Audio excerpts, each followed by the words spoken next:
Hello and welcome back to Weekly Inspirations. My name is Keegan Harkins, and today we're talking about holding on to our faith when we're tired from the wait.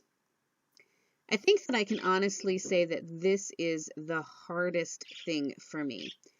I am not good at waiting. I tend to be a compulsive list maker and timeline maker, and I will make my list and set my timeline and then give it to God.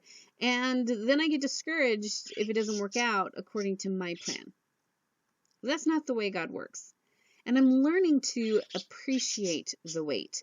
I'm learning to understand the wait. And I think that those two things are so very important if we ever want to survive the wait with our faith still intact.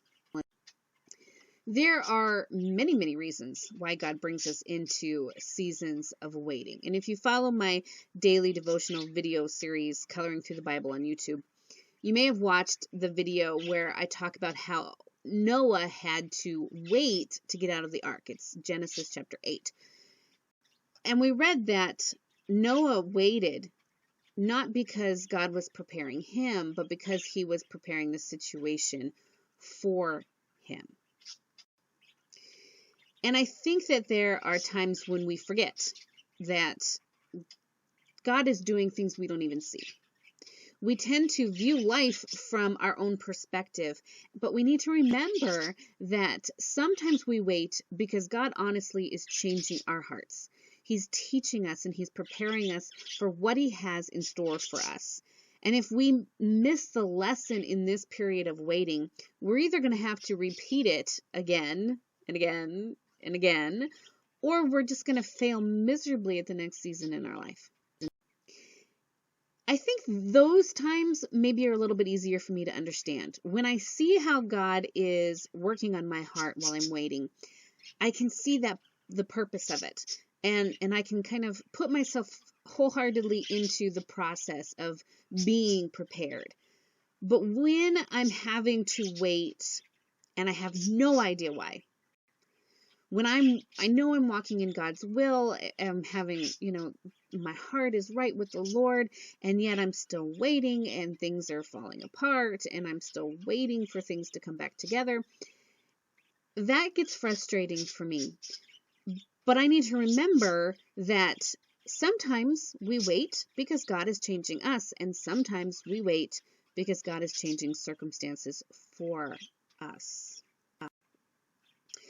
Georges Louis Leclerc once said, "Never think that God's delays are God's denials. Hold on, hold fast, hold out. Patience is genius." Just because we're waiting and just because we've asked God to move the mountain doesn't mean that God is saying no. Maybe it just means that instead of using a backhoe or dynamite to move that mountain, He's chosen to use a worm. And maybe there's a reason for that. Maybe He knows that if that mountain comes down too quickly, we'll be crushed in the avalanche. He knows. And we need to have patience, because patience is more than just genius. It's faith, plain and simple. St. Francis of Sales tells us that patience means waiting without anxiety. How often am I guilty of saying, God, I'm waiting on you, but I'm going to worry about it. I'm going to lose sleep over it. I'm going to have an upset stomach because I'm worrying, even though I'm saying I'm waiting on you and I have faith. You can't. You can't have faith in one hand and an ulcer on the other. Either we have faith, we trust that God's got it in control, or we don't. But it's impossible to please God without faith. And that's why it's so important that we remain faithful even when we're tired of waiting. And it helps if we remember that there's always a reason for the wait. Paul encourages us about this in Galatians 6:9 when he wrote, "Let us not become weary in doing good, for it is at the proper time we will reap a harvest if we do not give up." I saw this little cartoon the other day, and it was a picture of a man digging a mine for diamonds. And when he first starts off, he's so gung-ho, and he's excited, and he is giving it all he's got, and he's digging his mine. But then the wait gets long. The mine shaft gets longer, and he's not finding anything. And so he gets frustrated and he gives up. But where he stops is less than a foot from where there's this huge cavern filled with precious gems. We can't allow the length of the wait steal the harvest that God has planned for us. Faith is so important because it is an act of not only showing God that we trust Him, but it's an act of worship to God. Jeremy Collier once said, "Patient waiting is often the highest way of doing God's will." So let's think about how we can worship God. Not just through times of waiting, not in spite of the frustration of waiting, but let's worship God because of the wait. Now that's a challenge for me.